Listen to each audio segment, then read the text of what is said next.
माझी लाडकी बहीण योजनेमध्ये अजूनही ज्यांना पैसे मिळाले नाहीत त्यांनी कृपया निराश होऊ नका। आज 11 ऑक्टोबरला सुद्धा पैसे वाटपाचं काम चालू आहेच, पण मुख्यमंत्री महोदयांनी स्पष्ट केलं आहे की जोपर्यंत शेवटच्या लाभार्थी भगिनीला पैसे मिळत नाहीत तोपर्यंत हे काम निश्चितपणे चालू राहील। मंडळी, माझी लाडकी बहीण योजनेमध्ये ज्यांना पैसे मिळण्यासाठी अडचणी येत होत्या किंवा असतील त्यांच्यासाठी एक हेल्पलाईन सुरू करण्यात आली होती। त्याला महाराष्ट्रवादी हेल्पलाईन असं नाव दिलं गेलं होतं। त्याचा नंबर तुम्हाला आत्ता स्क्रीनवर दिसत असेल। या नंबरवर व्हॉट्सॲपद्वारे मेसेज करून किंवा कॉल करून तुमची तक्रार नोंदवण्याची सुविधा देण्यात आली होती।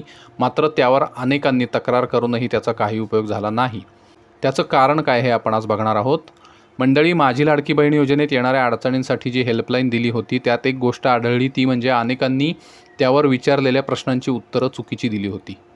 जास्त करून अनेकांनी विभाग निवडताना चूक केली किंवा काहींनी जिल्हा चुकीचा निवडला, काहींनी तालुका चुकीचा निवडला, तर काहींनी मतदारसंघसुद्धा चुकीचा निवडला। तसंच अनेकांनी वय चुकीचं लिहिलं आहे। याबाबतीत चूक अशी झाली आहे की संबंधित लाभार्थी भगिनींचं तक्रार नोंदवण्याचं काम दुसरी व्यक्ती करत असेल तर चुकून त्या व्यक्तीची माहिती दिली गेली आहे। तर अशा काही चुका झाल्यामुळे हेल्पलाईनच्या डेटाबेसमध्ये चुकीची माहिती जाते आणि त्यामुळे तुमचं रेकॉर्ड त्यांना मिळत नाही। त्यामुळे तुम्हाला हेल्पलाईनशी संपर्क साधूनही काहीही उपयोग होत नाही। अगदी त्यांचा तुम्हाला फोन आला तरी फार काही होत नाही, कारण त्यांच्याकडे तुमची माहितीच मुळात चुकीची गेलेली असते। त्यामुळे तुमच्या बाबतीत असं काही झालं असेल तर ते एकदा तपासा आणि कृपया पुन्हा एकदा तक्रार करा। तसंच अजून एक माहिती अशी मिळाली आहे की काही बँकांचं सर्व्हर स्लो असल्यामुळे सुद्धा अनेकांना पैसे ट्रान्सफर करताना प्रॉब्लेम येतो। या योजनेत लाखो भगिनींना या योजनेद्वारे बँक खात्यात पैसे जमा केले जात आहेत आणि तुमच्या खात्यात पैसे जमा करताना बँकेकडून काही प्रॉब्लेम आला तर तुमचे पैसे बँक खात्यात येत नाहीत आणि त्यामुळे तुमचं पेमेंट त्यावेळी बाजूला पडतं आणि पुन्हा जेव्हा फेर तपासणी केली जाते तेव्हा परत तुमच्या खात्यावर पैसे पाठवण्याचा प्रयत्न केला जातो, पण तेव्हासुद्धा पुन्हा प्रॉब्लेम आला तर त्यावेळीसुद्धा तुमचं पेमेंट बाजूला पडतं।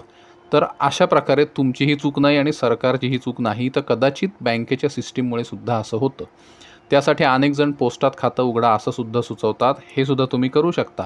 तसंच इतरही चांगल्या बँका आहेत ज्यांची सर्व्हिस अतिशय चांगली आहे, त्या बँकांमध्ये सुद्धा तुम्ही खातं उघडू शकता, ज्यामुळे तुम्हाला पैसे पटकन मिळतील। त्याबाबतीत तुम्ही आसपासच्या लाभार्थींना विचारू शकता ज्यांना पैसे लवकर आलेले असतील। तसंच तुमचं पेमेंट बाजूला पडण्याचं अजून एक कारण म्हणजे सुरुवातीला अनेकांचं आधार सीडिंग केलेलं नव्हतं, त्यामुळे अशा खात्यांमध्ये पेमेंट करताना प्रॉब्लेम आला होता। खास करून ज्यांनी जुलै किंवा ऑगस्टमध्ये अर्ज भरले त्यांना हा प्रॉब्लेम जास्त येत आहे। त्यांनी नंतर आधार सीडिंग करून घेतलं, पण पेमेंट बाजूला पडल्याने त्यांचे पैसे आले नाहीत। अशा सर्व लाभार्थींचे पैसे आता फेर तपासणीच्या वेळी पाठवायला सुरुवात झाली आहे। तरी कृपया निराश होऊ नका, कारण आज म्हणजे 11 ऑगस्टला सुद्धा पैसे देण्याचं काम चालू आहे। तसंच जोपर्यंत आचारसंहिता लागू होत नाही तोपर्यंत ते अविरत चालू राहणार आहे असं सुद्धा मुख्यमंत्री महोदयांनी सांगितलं आहे। तरीसुद्धा तुम्ही हेल्पलाईनवर तक्रार नक्की करा, म्हणजे तुमचे पैसे तुम्हाला लगेच मिळतील। त्यामुळे अजूनही ज्यांना पैसे मिळाले नाहीत त्यांनी कृपया निराश होऊ नका। मुख्यमंत्री महोदयांनी हे स्पष्ट केलं आहे की जोपर्यंत शेवटच्या लाभार्थी भगिनीला पैसे मिळत नाहीत तोपर्यंत हे काम चालू राहील। तर आज आपण जी माहिती बघितली त्यानुसार तुम्ही दुरुस्ती नक्की करून बघा आणि त्यामुळे जर तुम्हाला पैसे मिळाले तर कृपया कमेंट्समध्ये तसं नक्की लिहा आणि तुम्ही काय दुरुस्ती केली ते सुद्धा लिहा, म्हणजे त्याचा इतर भगिनींना सुद्धा उपयोग होईल। धन्यवाद।